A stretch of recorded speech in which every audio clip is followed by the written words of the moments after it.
Welcome to I Got Back Up, Getting Back Up With. I'm Talia Lazarus, your host, and in August 2021, my whole life changed. I was in a road accident, which led me to 10 weeks of no walking, knee surgery that September, and double knee surgery in February 2022. After learning how to walk again in my 20s, my journey took me on a physical, emotional, and mental roller coaster, and I was broken and lost in every way. But then I learned I had the ability to change my own life and write my own story. So think of a taboo subject that's not always spoken about. Here we confront it and run towards it head on. Rock bottom becomes a safe and comfortable place.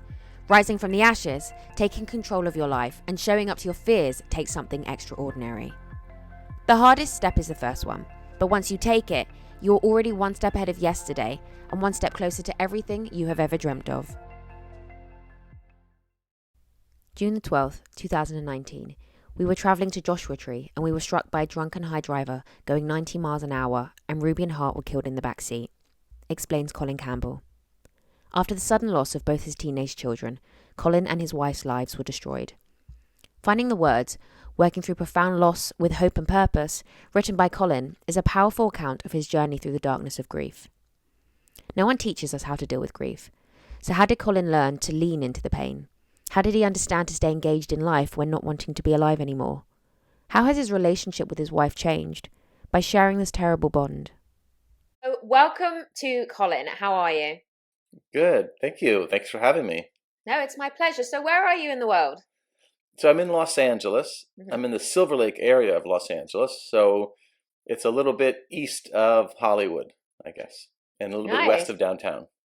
Nice. Very nice. Very nice. It's a lovely area over there. So mildly jealous. Well, I don't know about that, but sure. So obviously today, we're going to talk all about your story and what happened. But I think it's really nice to kind of go back towards somewhere in the past, wherever you think resonates, what you think kind of, is important to your story and kind of what has helped you and shaped you into who you are today. So it is over to you, and kind of wherever you'd like to start, then you can. Okay. Yeah. I think I would start when I met my wife. I think is sort of a nice little moment. So we're both theater kids. So we were in graduate school for theater directing in New York City, and that's where we met. We're in the same program, fell in love, and then we moved out to Los Angeles, and I kept directing theater, and she started writing for television, and then she became a television writer and a television director, and then a film director, and I started directing some indie film. But we're also still theater kids at heart. and then we had two beautiful children, Ruby and Hart, and they were 3 years and one day apart. So Ruby was actually 3 years and one day older than Hart, and and we were an amazingly happy family. We loved spending time together, which I know is kind of rare once they hit the teen age, but it was true. We really did love spending time together. We had our struggles and for sure challenges, but fundamentally we had a great time together. We would go off and we'd play cards a lot, the four of us. We loved this card game called Michigan Rummy, and we played that while we were waiting for our food at restaurants. So we always had packs of cards and we'd keep score, and they'd all root for me to lose. I was like the bad guy in the family. I was the villain.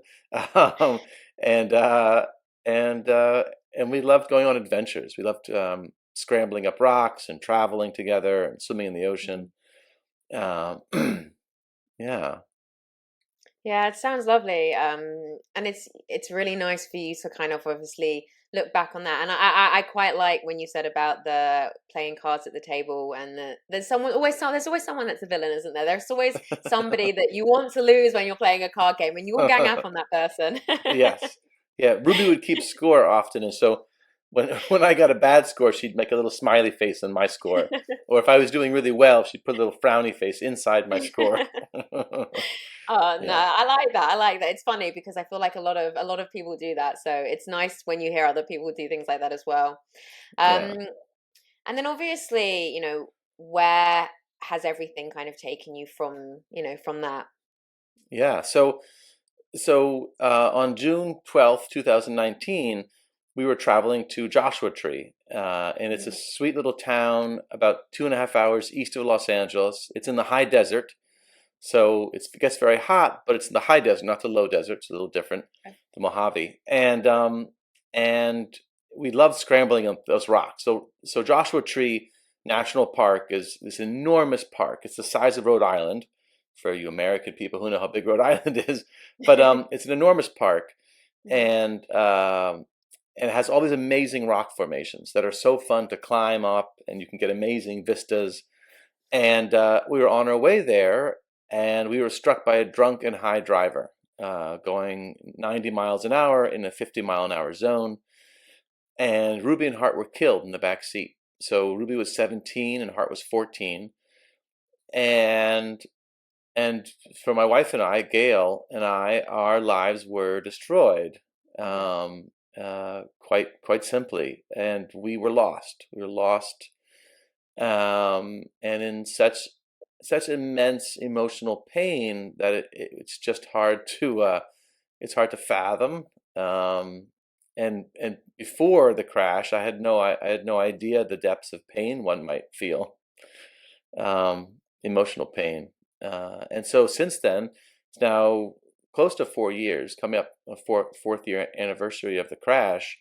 That's a hard word to use, anniversary, but and so Gail and I are trying to find our way back to life while we're still grieving. Yeah, no, of course, of course. And how did you, it's kind of an obvious question, but how did you find everything as soon as, unfortunately, your kids were killed? Um, Find, what do you mean by find it? Or like just Like life? yeah, how was, I know, like I said, I know it's a very obvious question, but you know, how did life happen? What happened after your kids were Yeah, killed? yeah. So there's a lot of shock and denial. There's a lot of it's very hard to accept that it's real. Even now, there's a part of me that just finds it really hard to believe that they're gone. It doesn't make sense still to my brain. But a lot of that journey is coming to grips with literally reality, coming to Mhm. accept reality, which is a strange but hard journey. But uh, I didn't really know how to grieve. I didn't Yeah. really have any cultural background in my family. We didn't have any kind of rituals or or really a history of grieving. Um, and so I really didn't know how to navigate these waters at all. Mhm. And I really leaned on the Jewish traditions. So my wife is Jewish, and we Mhm. raised Ruby and Hart as Jews. They were bar and bat mitzvahed, and we were active members of our temple, which is called Ikar.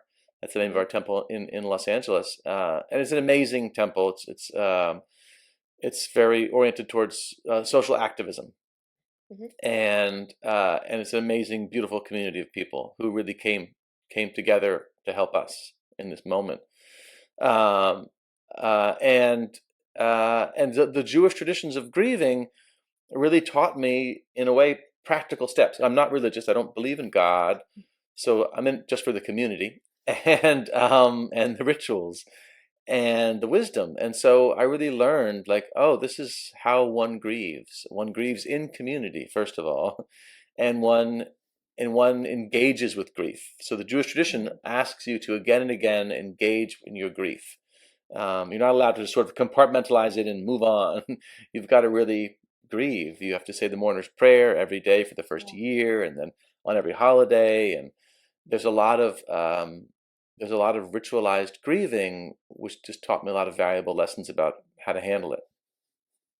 I think it's a really interesting point that you make because I think no, you're not taught ever, not in school, not ever really how to grieve. And Mm, even if, you do follow cultural, religious, whatever whatever background or beliefs that you do have, I still think that everyone grieves so differently. And mm, you can say one thing to somebody, but they might grieve very differently to somebody else. And it's scary and unfortunately sad because, like I said, you're not taught how to grieve, and then mm. unfortunately one day you're just having to do it. You're Yeah, thrown in the deep end.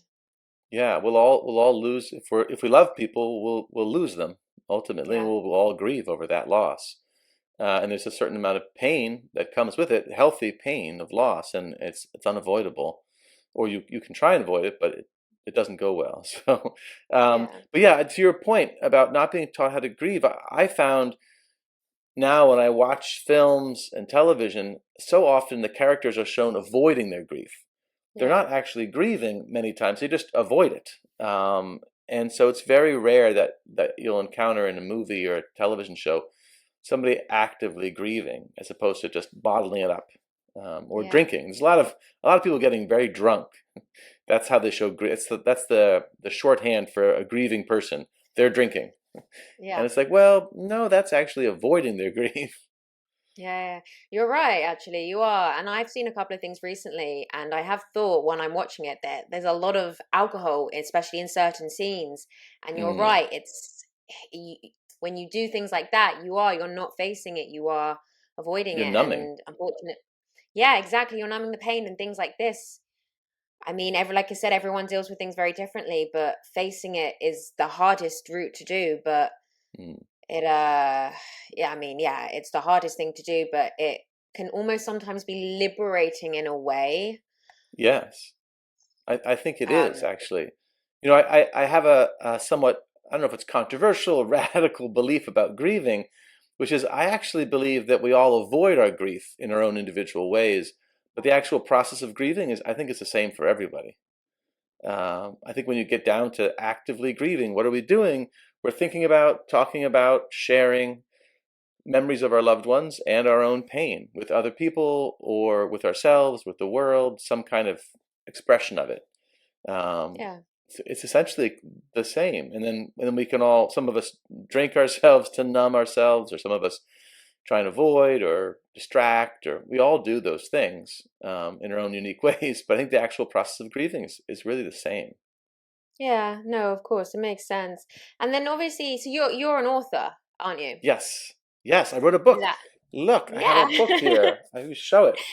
Perfect. Yeah, so obviously the book Finding the Words, and that's I mean, that's based on everything that happened, isn't it?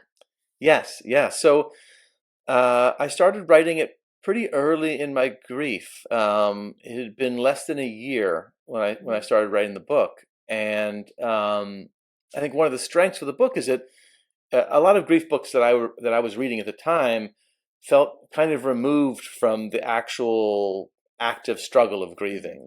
They lost somebody 10 years ago, and now they're sharing their wisdom from a remove, which was helpful, very helpful. But I also felt like they weren't, some of these books weren't really honoring just how challenging it is to just live. And what are we doing? Yeah. What are we actually doing to stay sane and stay present in this world? And so yes, I wanted to express some of that.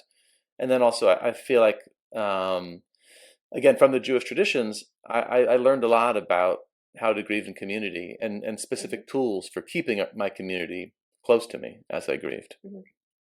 And you can find all of that in the book, correct? Yes, yes, Yeah. Is there any way or chance that you want to share maybe one tool or one little thing of from the book? course. Yeah. But one of the sort of early tools that I developed with my wife Gail was this idea that we called a grief spiel. So Okay. a lot of people we found were coming to our home to visit us, and they were Mm. terrified to say anything. They were scared to even mention Ruby and Hart's names because they were worried, it might upset us, right? They were scared to even say, like, "Hi, how are you?" Because maybe that would be triggering. Maybe I'd be like, Yeah. "How am I? How do you think I am? I'm in terrible pain. How dare you?" So they wouldn't even ask anything. They'd come in and they'd just be like, and Yeah. terrified. And I realized that I needed to talk about Ruby and Hart, and I needed to talk Mhm. about my grief in that moment. Like, how was I doing in that hour? Um, and so I realized I needed to put these people at ease in some way. I needed Mhm. to tell them the ground rules, right? We needed to talk about Ruby and Hart. I needed them to say Ruby and Hart's names. I needed to have them ask me about my grief. And so we developed this grief spiel. We'd pull people aside one at a time and just tell them what our needs were. And they were so grateful because, of course, the people in our community that love us want to help us. They Yeah. just don't know how. And it seems unfair that we have to, educate people about grief, but because we're already in so much pain, we don't have the bandwidth. But actually, that's just the reality. We have our own specific needs. They are Yeah. individual. Everybody does have their own needs in grief. I believe that for sure. And so it's up to us to share those needs Mhm. with our loved ones so they can help us. And it really helped them to help us. Yeah, I think that, you know what, and I really like that. And it's really interesting because talking out loud or in any way, people, you're right, people are so scared, whatever you're going through, people are so scared even to ask how you are because they're so worried that they know the answer is going to be, or you know that they're not in a great place, but they're almost so scared to ask because they're so scared to trigger you. But Yeah. sometimes the ironic thing is people want you to ask because they just want that hand to hold, or they want that shoulder to cry on, or that person to listen to. Yeah. And I think it's important that people shouldn't be scared to ask someone how they are, even if they know they're not in a good place. That "how are you" question, I think, means so much more to people than people actually Mm. realize, because it Yeah. shows that people are considerate and respectful and genuinely want to know. Yeah. And I found that if people ask me like, how are you today? Or how are you doing right now? Yeah. Was almost more helpful than just a Yeah. general how are you doing, because it allowed me to get more specific, like how am I doing Yeah. right now. Well, right now I'm okay, but actually half an hour ago I was weeping. you Yeah. know so but that helps, Yeah. talk about it, yeah, because I believe that it's so hard to process these big life events, Yeah. and really understand them. And one of the tools we have as humans is we get to talk about them. If we articulate what's happening to us, it allows us to literally process them and Yeah. understand them. Like, how am I doing? Thanks for asking. How am I? Let me think about that for a second. It allows Yeah. you to think, well, I feel ill, but my stomach, but I did wake up this morning, and I am thinking positive thoughts, and whatever it is. But Yeah. yeah. Yeah, I think, and that's again what's really interesting is that, I mean, I know when, whenever I'm going through just anything, when you speak out loud, when it's all in Mm, your head, you can't make sense of it. But as soon as you speak out loud, to whoever it is, a friend, family, whoever it is, you almost start to resolve things without even the other person saying anything back to you. You right. start to figure things out just by speaking. Yeah. It's genius. Yeah. Well, that's kind of like the whole, like, the cliche of the therapist who just asks you questions. They don't tell you anything. They just get you to talk, and you figure Yeah, it out, right? yeah, And how do yeah, you you're feel?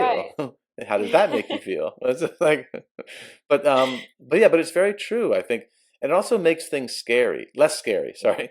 So, if we're holding secrets or shame or fears, and we articulate them out into the open, into the light of the day, I think they do. The bad stuff diminishes. The power of the bad stuff diminishes.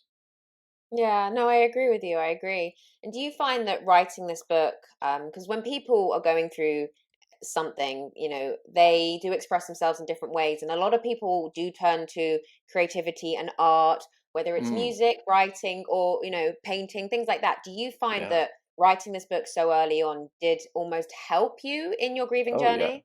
Oh, very much so. Yeah, yeah. So I did a lot of writing. So Yeah. I journaled every day for the first year after the crash, Mhm. and I wrote a solo show, a one-person show, a piece of theater Nice. about grieving. It's Mhm. called Grief, a one-man shit show, and I just did it in Los Angeles and New York. I had a month-long run in New Yeah. York, just finished up last a couple weeks ago, um, and then I started writing the book. Mhm. And so obviously I have a need to to express myself and Yeah. process what's happening to me. And it was very helpful. It was very helpful. It was very painful. I wept every day writing the book. Yeah. So each chapter I would weep several times, and then I'd revise it and weep again, and then I'd get notes from the editor and then weep again. Um, and that was just part of the process of it. So Yeah. it wasn't easy, but it did feel good. Yeah, of course, of course. And I mean, how are you doing now? I know 4 years isn't a long time at all. And Right. even if it's 40 years, it doesn't make a difference. But how are Yeah. you doing? How are you doing now? Yeah, yeah. Thanks for asking. Um, I think it's still a process of up and down. There's Mm. still moments where I just ache. I ache terribly for Ruby and Hart every day. Just a couple minutes ago, I was driving home, and there was a song came on, "Sweet Child of Mine," by Guns N' Roses. There you go. Phew. Yeah. Um, and uh, and yeah, I was just aching. Mm. It wasn't weeping, but I was aching. Mm. Um, and then I'm also staying engaged in life. So my Yeah. wife and I are fostering to adopt two kids, a 13-year-old boy and a 12-year-old girl. They're siblings, and they've lived with us now for 5 months, and we're on the road to adoption. We'll Mhm. see if it works. Um, it works on our end, but the kids could Yeah. change their minds. You never know. But right now, they want to be adopted by us, and so I think it's going well. But it's a lot of active parenting. It's a lot of like Yeah. you know tough parenting, like taking away their devices, getting them to do their homework, getting them to go to basketball practice or soccer practice, or Yeah. getting them to go to bed, getting them to wake up this morning, you know, Yeah. getting to school. So it's it's challenging to do all this the hard heavy lifting of Yeah. parenting with kids who you just met 5 months Yeah. ago, and it inevitably makes me think about Ruby and Hart, oftentimes in a good way. Here I Yeah. am, I'm parenting again. I'm doing things that I learned by parenting Ruby and Hart. I think I was a good dad to them. They loved me, and I love them, and so so in a way, it's conjuring their spirits, and in a way, Mhm. also it's opening up my heart to more pain because I'm missing Ruby and Hart as I parent other kids. It's inevitable. Yeah. Of course, but it's absolutely amazing that you're doing that. Uh, And it's amazing that, hopefully it does all plan out and it does all go to plan and these kids, do move in with you. And yeah, it's amazing that with everything you've been through that you are doing that. So Yeah, thank you. Yeah, we thought pretty early on. It was actually Ruby's idea, so I really. credit Ruby. It was like 2 years before she was killed. She said we should foster adopt. And we're like, foster? How do you even know? You're like a 15-year-old kid. How do you even know what foster adoption is? But she was she was wise and had researched it and said there are a lot of kids that need families, and our family has a lot of love to share, and that was really beautiful. So uh, so after they were killed, we thought, well, we could still be parents, even though Yeah. not to Ruby and Harper, we could be parents to somebody else. Yeah. Yeah, Yeah. No, and that's why it's amazing that, these kids, they're very lucky. So they're very lucky to have you. Hopefully it all goes to plan. So yeah, yeah, yeah, yeah. Of course, they're very unlucky because they're in the foster system. well, no, of course in that way, but But they're yes, lucky to have, yes, I yeah, appreciate. they're Yes, lucky to thank have you, you. So thank you, no, thank you for of saying course. And I also want to ask, how, because I hear this a lot and I see this a lot, that when unfortunately things like this do happen and people do lose, parents, families do lose children, it that. can it can it can make a marriage go one of two ways. Mm. And how, if you hope, I hope you don't mind me asking, how have Oh, things between you and your wife been? Because 4 years to get later, and you are still together, and you are adopting. yeah, So how has that all been between the two of you? yeah, yeah. Well, we don't get enough date nights, that's for sure. um, but no, it's interesting. Thanks for asking that question because it's kind of I think there's a lot of misunderstanding about the statistics of it all. So a Yeah. lot of people think that most marriages fall apart after the death of a Mm. child, but actually it's not true. Actually, statistically, fewer marriages break up than just the general population. Yeah. So that's kind of remarkable. Um, but there is a cultural conception or cultural misconception that we're most likely going to divorce. Yeah. And I know many couples who have lost children, sadly, because of grief groups. And I don't know anybody who's gotten a divorce since the loss of their child. Um, and so Um, but yes, but of course it does. It can very much so strain a marriage. Any crisis can strain a marriage. Yeah. And I think what allowed Gail and I to stay closer, even become closer, is that we both grieved. We leaned into the grief of it all. We talked about it. We still talk about it every day. Um, I think that's the key to any healthy union Yeah.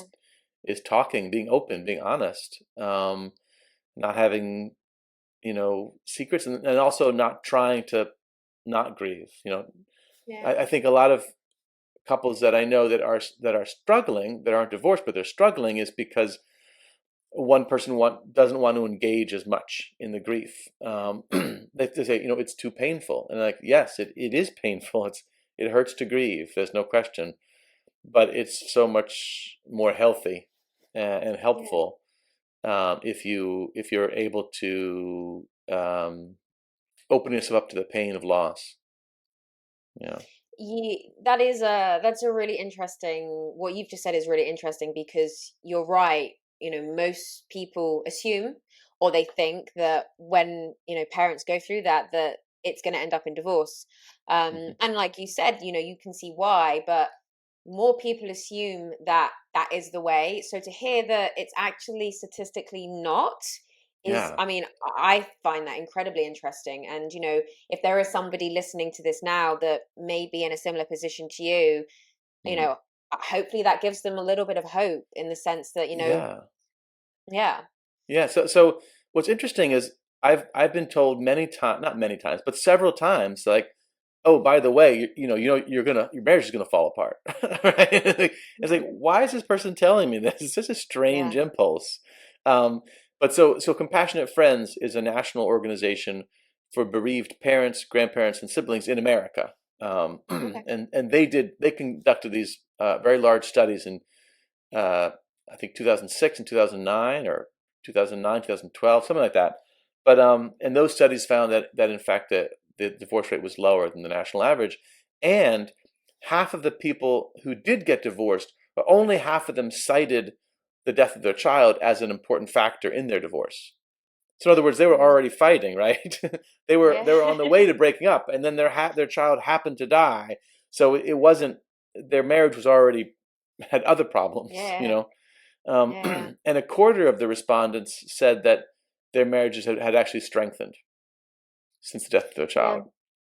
And I think that Gail and I okay, would fall in that category. I think our marriage is stronger because we really lean on each other. We're the only people in yeah. the world who lost Ruby and Hart as children of ours, and so we share this terrible bond.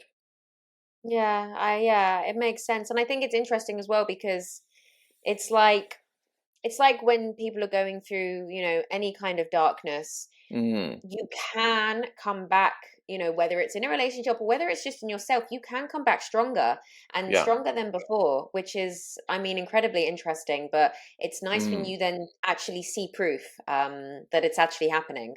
yeah. Yeah. I think if we engage in whatever our loss is, or our struggle or challenge, if we're really engaged in it, it's very often what's called post traumatic growth. Yeah. And I've encountered that phrase, and I know early on I didn't want any growth. I didn't want anything positive to have happened to come from the death of Ruby and Hart. It repulsed me, the idea of it. Like, no, I like rejected it. I'm not going to be better because Ruby and Hart were murdered. No. But the reality is, I am a different person, and I am stronger and more compassionate than I was. It's just true because I've Yeah. endured this. Yeah. Yeah. Yeah. And then what advice do you have for somebody that is a parent and has unfortunately they're at the stage where they have, maybe very soon just lost their child. Mm. And they're at that stage where you just said they don't want positivity, they don't want growth, they don't want any of that right now. Or they not even right now, they don't want any of that. Right. What would you say to them if they were here right now? Yeah. Well, I would say, trust in life, Hmm. and trust in engaging in life. So early on, I didn't want to do anything with anybody. I wanted to say no to everybody. I wanted to just curl up in a ball. And I didn't want to be alive without Ruby and Hart. To be honest, I wasn't suicidal, but I didn't want to be alive. Yeah. And uh, and I trusted somehow that was going to change. I kind of knew that if I tried to engage back in life, if I pushed myself, I would engage in life. And so I started saying yes to everything that anybody proposed. I was like, I'm alone. I don't want to be alone. If some friend says, "Hey, do you want to take a walk?" I'm going to say yes. And it's very hard in early grief. I think it's very hard to plan for the future because you're like, I don't know what I want right now. You're telling me to make plans like, oh, we'll go for a walk in 2 hours or tomorrow. I have no idea. So I better just say no, right? To protect myself, I'll say no. And I said no. I'm going to say yes to everything, and I can always cancel last minute, but I'm going to say yes. I'm going to make plans, trusting that life is going to, in the end, pull me back into life, into Yeah. wanting to live, And I think that's true. It works that way. Yeah. Yeah.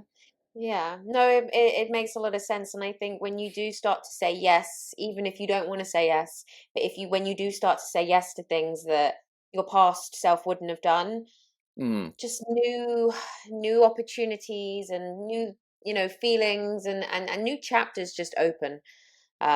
They really do. And I know it's Mm. difficult and it can be really hard, but new things do come just from saying yes. Yeah. Yeah. I think so. Absolutely.